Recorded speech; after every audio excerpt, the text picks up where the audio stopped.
কানুন মানছি না, মানবো না। কালা কানুন মানছি না, মানবো না। ওয়াকফ বিল মানছি না।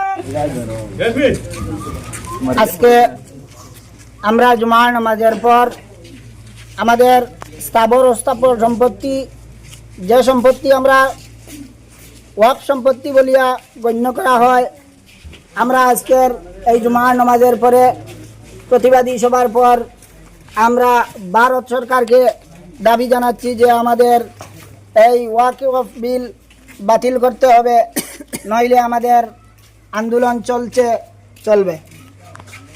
আমাদের এই স্থাবর অস্থাবর সম্পত্তি যে ওয়াকফ বোর্ডের হাতে ছিল, সেই অধিকার আমাদেরকে ফিরিয়ে দিতে হবে। সেই দাবি আমরা ভারত সরকারের কাছে আমরা জোরালোভাবে অনুরোধ করছি।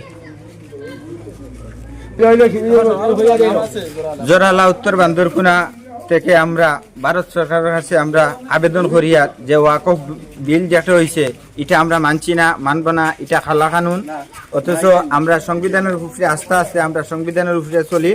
আমরা সরকারের কাছে আবেদন করিয়ার যে এই খালা কানুনটা আবার যাতে পূর্ণ বিবেচনা হয় এবং আমরা সম্পত্তি আমরা কাছে থাকে, এই বলি আমি আবেদন করলাম সরকারের কাছে।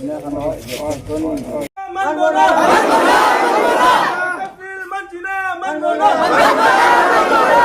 এই প্রতিবাদ চলবে। এই প্রতিবাদ চলবে। ভারতীয় সংবিধান জিন্দাবাদ।